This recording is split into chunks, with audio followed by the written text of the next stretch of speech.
Dunia ini penuh dengan hal-hal yang menakjubkan, dan beberapa di antaranya sebenarnya ada di sekitar kita.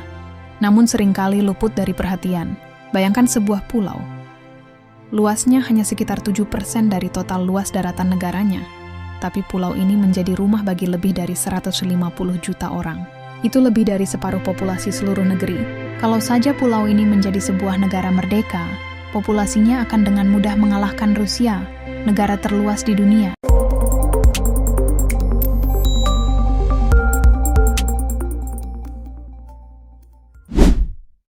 Pulau yang kita bicarakan ini, tentu saja, adalah Jawa.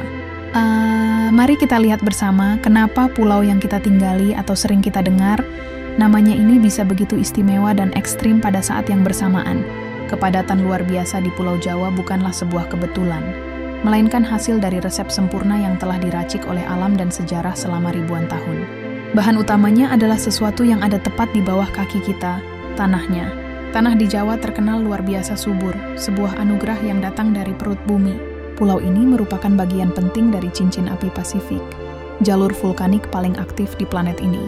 Dengan lebih dari 45 gunung berapi aktif yang tersebar dari ujung barat hingga timur, Jawa secara berkala diselimuti oleh abu vulkanik. Selama ribuan tahun, letusan-letusan ini menyebarkan material kaya mineral yang kemudian membentuk lapisan tanah andosol. Tanah ini, dengan kandungan haranya yang tinggi, pada dasarnya adalah pupuk alami raksasa yang terus-menerus diperbarui. Inilah yang menjadikan Jawa surga bagi pertanian sejak zaman kuno. Untuk memahami betapa istimewanya tanah Jawa, kita bisa membandingkannya dengan pulau-pulau besar lainnya di Indonesia. Di Kalimantan, sebagian besar tanahnya adalah jenis gambut yang bersifat asam dan miskin unsur hara, membuatnya kurang ideal untuk pertanian skala besar tanpa intervensi teknologi yang masif. Begitu pula di Papua, di mana tanahnya juga cenderung asam dan tidak sesubur Jawa. Perbedaan fundamental inilah yang menjelaskan mengapa peradaban agraris bisa tumbuh begitu pesat dan berkelanjutan di Jawa. Kemampuan untuk panen padi 2 hingga 3 kali setahun tanpa perlu teknologi modern adalah sebuah kemewahan yang tidak dimiliki wilayah lain, dan ini menjadi fondasi bagi pertumbuhan populasi yang eksplosif. Faktor kedua yang tidak kalah penting adalah peran Jawa sebagai magnet sejarah yang tak terbendung. Sejak era kerajaan Hindu-Buddha, Jawa selalu menjadi pusat peradaban, kekuasaan, dan kebudayaan di Nusantara. Kerajaan-kerajaan besar seperti Majapahit dan Mataram membangun pusat pemerintahan mereka di sini, menarik sumber daya dan manusia dari berbagai penjuru. Kekuatan gravitasi ini tidak melemah, malah semakin diperkuat pada era kolonial.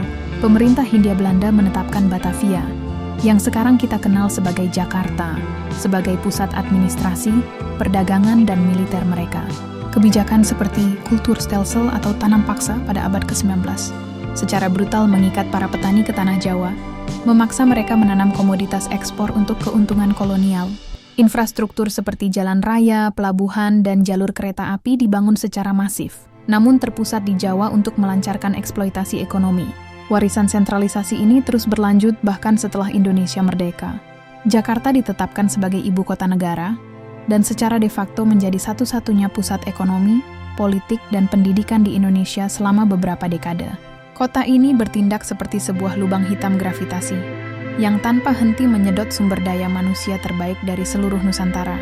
Jutaan orang dari Sumatera, Kalimantan, Sulawesi, dan pulau-pulau lainnya berbondong-bondong datang ke Jawa untuk mencari pekerjaan, pendidikan, dan kesempatan hidup yang lebih baik. Kombinasi antara tanah yang subur dan sejarah yang terpusat, inilah yang menciptakan resep sempurna bagi kepadatan populasi yang kita lihat hari ini. Mari kita lihat angka-angka gilanya sejenak agar kita bisa benar-benar memahami skala fenomenanya. Menurut data sensus tahun 2020, populasi Pulau Jawa mencapai 151,6 juta jiwa. Angka ini menempatkan Jawa sebagai pulau terpadat di dunia. Kepadatan penduduknya mencapai rata-rata 1.170 orang per kilometer persegi. Sebagai perbandingan, Pulau Sumatera, yang luasnya hampir 4 kali lipat lebih besar, memiliki kepadatan hanya sekitar 100 orang per kilometer persegi. Angka kepadatan Jawa bahkan jauh melampaui kepadatan rata-rata dunia yang hanya sekitar 60 orang per kilometer persegi. Kalau kamu baru tahu fakta ini, jangan lupa klik like-nya ya, sebagai tanda kita sama-sama terkejut. Kepadatan ekstrem ini tentu saja membawa dampak nyata dalam kehidupan sehari-hari, yang bisa dilihat sebagai dua sisi koin yang kontras. Di satu sisi ada sisi chaos atau tantangan yang harus dihadapi setiap hari. Kemacetan lalu lintas adalah pemandangan yang sudah sangat biasa. Jakarta secara konsisten masuk dalam daftar kota termacet di dunia, di mana perjalanan singkat bisa memakan waktu berjam-jam. Fenomena ini tidak hanya terjadi di Jakarta, tetapi juga di kota-kota besar lainnya seperti Surabaya, Bandung, dan Semarang. Tantangan lain yang lebih mengkhawatirkan adalah penurunan muka tanah atau tanah ambles. Di kota-kota pesisir seperti Jakarta dan Semarang, eksploitasi air tanah secara berlebihan oleh gedung-gedung tinggi dan pemukiman padat menyebabkan permukaan tanah turun hingga 5–10 cm per tahun di beberapa lokasi, meningkatkan risiko banjir rob yang semakin parah. Dan tentu saja, ada persaingan hidup yang sangat sengit, mulai dari mencari pekerjaan, mendapatkan tempat tinggal yang layak, hingga sekadar berebut kursi di KRL Komuter Line pada jam sibuk. Namun di sisi lain, dari tekanan yang sama muncullah sisi kreatif yang luar biasa. Kepadatan ini memicu ledakan ekonomi informal yang menjadi tulang punggung kehidupan perkotaan. Ribuan pedagang kaki lima yang menjajakan makanan, warung-warung kelontong yang buka 24 jam, dan industri rumahan yang tak terhitung, jumlahnya adalah bukti nyata daya juang dan kreativitas masyarakat dalam menciptakan lapangan kerja sendiri. Kebutuhan untuk mengatasi kemacetan parah juga melahirkan inovasi transportasi yang fenomenal. Layanan ojek online. Apa yang dimulai sebagai solusi lokal kini telah berkembang menjadi industri raksasa yang mengubah cara orang bergerak, memesan makanan, dan mengirim barang. Di tengah hiruk-pikuk kota, budaya komunal seperti sistem gotong royong di kampung-kampung padat masih bertahan kuat. Ini bukan sekadar tradisi, melainkan sebuah mekanisme bertahan hidup yang esensial, di mana warga saling membantu dalam menghadapi kesulitan, mulai dari urusan keamanan hingga acara hajatan. Jawa, pada akhirnya, adalah sebuah anomali global. Sebuah laboratorium raksasa yang menunjukkan bagaimana kombinasi antara anugerah kesuburan alam dan rangkaian keputusan sejarah dapat menciptakan salah satu konsentrasi manusia paling padat yang pernah ada di planet ini. Now, pada depan Jawa akan tetap sama? Ada satu kejutan besar yang sedang dipersiapkan, pemindahan ibu kota negara, IKN. Proyek ambisius untuk memindahkan pusat pemerintahan dari Jakarta ke Nusantara di Kalimantan Timur adalah salah satu upaya paling signifikan dari pemerintah untuk mengubah narasi sejarah. Tujuan utamanya adalah untuk mengurangi beban ekologis dan sosial yang ditanggung Pulau Jawa, sekaligus mencoba menciptakan pusat pertumbuhan ekonomi baru yang lebih merata di luar Jawa. Ini adalah pertaruhan besar.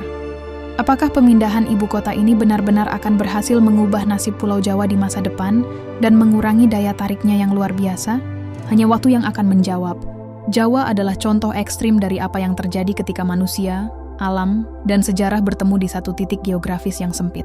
Sebuah studi kasus yang hidup tentang adaptasi, inovasi, dan perjuangan dalam kepadatan.